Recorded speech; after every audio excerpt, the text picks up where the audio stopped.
राधे राधे दोस्तों, सभी को अभिनीति वाजपेयी में के चैनल पर स्वागत है। आज है पूर्णमासी, जो शरद पूर्णिमा बोलते हैं, जिसमें खीर बनाई जाती है। तो आज मेरा व्रत है शरद पूर्णिमा का। तो मैं यहाँ पे 6 लड्डुओं वाली पूजा करती हूँ, जो खोए से बनाए जाते हैं, खोए और चीनी से। तो आपको दिखाती हूँ मैं। और आज 2 दिन पूर्णमासी थी, तो मैंने जो पहले दिन 16 तारीख को थी, मैं उस दिन थी व्रत। तो उसी दिन सब लोग बता रहे थे कि बहुत अच्छा है, तो मैं उसी दिन हूँ, मगर मैंने शाम की पूजा की है इसकी। तो चलिए मैं आपको दिखाती हूँ कि क्या पूजा करनी होती है इसमें। तो आपको बैक कैमरे से दिखाती हूँ। तो देख सकते हैं फ्रेंड्स, यहाँ पे 6 लड्डू बनाए हैं, पेड़े बनाए हैं खोए से, और एक तुलसी का पत्ता भी रख दिया है, और ये पंचामृत बनाया है दही का। और यहाँ पे थोड़ी बहुत मेरी पूजा की सामग्री वगैरह है। और यहाँ पे देख सकते हैं विष्णु भगवान विराजमान हैं, लक्ष्मी जी हैं और कन्हैया जी हैं। और यहीं मैंने भी तुलसी माता को भी रख लिया है, क्योंकि तुलसी का भी इसमें बहुत बड़ा। और देख सकते हैं यहाँ पे गौर भी रख ली है और सिंदूरदानी ले ली है। तो बस अब पूजा स्टार्ट करते हैं। तो मैं अब यहाँ पूजा करने जा रही हूँ, फिर आपको दिखाती हूँ।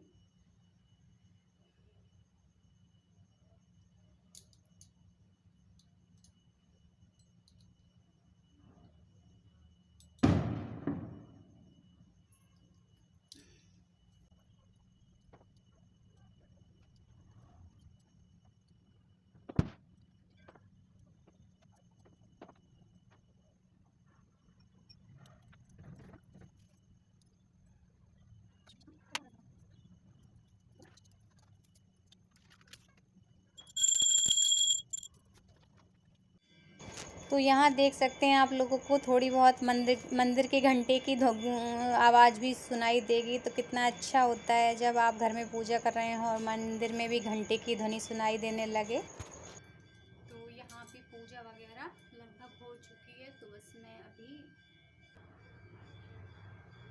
अब मैं यहाँ पे कथा वगैरह करूँगी, उसके बाद मैं प्रसाद वगैरह लूँगी, और इसका मैं आप लोगों को बाद में पूरा वृत्तांत बताऊँगी, कैसे इसको व्रत किया जाता है और कैसे इसका विधान है। मैं अभी आपको थोड़ी देर में बताऊँगी। तब तक मैं पूजा करती हूँ, तब तक मैं पूजा कर लेती हूँ, फिर आपसे मिलती हूँ और इसकी पूरी जानकारी आपको व्रत के बारे में बताऊँगी।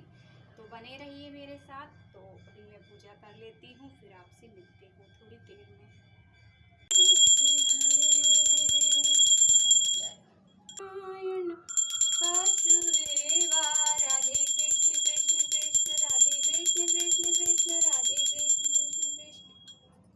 तो यहाँ देख सकते हैं पूजा भी हो गई, हवन वगैरह भी हल्का सा कर दिया थोड़ा सा।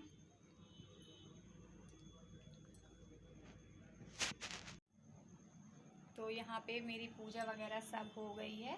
तो अब मैं आपको बताती हूँ कि कैसे इसकी पूजा करनी होती है और क्या होता है। तो आप लोग भी राधा कृष्ण के दर्शन कर लीजिए, और यहाँ देख सकते हैं लक्ष्मी नारायण के दर्शन कर लीजिए सभी लोग।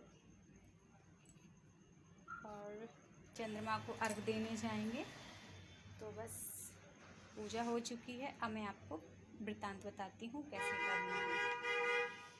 तो ये खोए से बनाए जाते हैं, खोया और चीनी से लड्डू। चाहे जैसा आप लड्डू के आकार देना चाहें तो लड्डू का आकार दे सकते हैं, और अगर ऐसे ही बनाना चाहते हैं तो इस तरह से भी बना सकते हैं। तो ये 3 पाव में बनाए जाते हैं। तो यहाँ पे मैंने आधा किलो खोया लिया था, और क्योंकि मुझे मीठा ज़्यादा पसंद नहीं है तो थोड़ी सी चीनी मिला दी है। तो आप जिस तरीके से बनाना चाहें इनको बना सकते हैं। तो एक लड्डू दिया जाता है पति को, और एक लड्डू पति को दिया जाता है, एक गर्भवती स्त्री को दिया जाता है। एक में से 6 भाग किए जाते हैं। एक भाग तुलसी की क्यारी में रखना होता है, एक भाग रसोई में रखना होता है, और एक भाग में कन्या को दिया जाता है, और एक भाग में बच्चों को दिया जाता है जो ग्वाल वाल हैं उनको, और एक भाग में प्रसाद बांट सकते हैं। तो 6 भाग हो गए, और 3 तो हमारे हो गए। एक पति का, एक गर्भवती स्त्री का, और 1 से 6 भाग हो जाते हैं। अब बचे हैं 3। जैसे आपने नई सहेली बनाई है, किसी को देते हैं तो उसको एक पेड़ा दे सकते हैं, फिर वो उसके साथ आप अगले साल व्रत रख सकते हैं, उसको वो रह सकती है और आप बदल सकते हैं एक दूसरे से। तो यहाँ पे ये एक तो प्रसाद हो गया जिससे आप सहेली बनाएंगे। अगर कोई नहीं है तो स्वयं ही लेना पड़ेगा, तुलसी से बदल लेंगे। तो अब मेरी शादी हो चुकी है तो यहाँ पे तो शहरों में तो कोई मिलता नहीं है जल्दी से, तो यहाँ पे सिर्फ मैं एक जो मेरा खुद का है तो ये मैं रखूँगी, और एक सहेली वाला है वो भी मैं अपने लिए रख लूँगी। तुलसी जी से बदल लूँगी इसको, तुलसी जी के सामने लेके और मैं अपने आप ले लूँगी। तो ये दोनों मेरे हो गए। अब बचा ये एक पेड़ा, ये विष्णु भगवान को चढ़ा देंगे इससे प्रसाद। तो ये घर वालों को 1 से प्रसाद सबको दे देंगे। हाँ, इसमें मैं भूल गई, जो 6 भाग होते हैं तो 6 भाग में गाय को भी एक निकालना होता है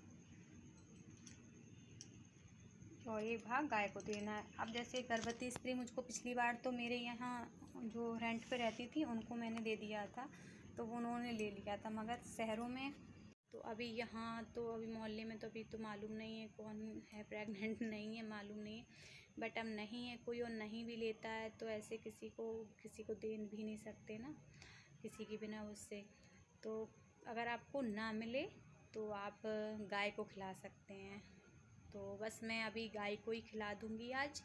और अब जैसे कहाँ ढूंढने जाएंगे तो बस गाय को ही खिला दूँगी। मेरे मायके में तो बहुत लोग मिल भी जाते हैं उधर, तो वो लोग ले लेते हैं, गांव साइड पड़ता है तो वहाँ पे ले लेते हैं। बस अब शहरों में डर लगता है ना, तो बस यही थी पूजा की पूरी विधि, कुछ नहीं। और इसमें कुछ खाना नहीं होता है, अन्न वगैरह तो बिल्कुल भी नहीं खाना होता है व्रत में। और वैसे तो मैं कुछ भी नहीं खाती हूँ, सिर्फ चाय पीती हूँ सुबह, बस 1 बार 2 बार चाय ले ली है सुबह। एक सुबह चाय ली थी, एक शाम को ली थी, बस चाय के अलावा। और मैं फलाहार करती हूँ, कुछ भी नहीं करती हूँ।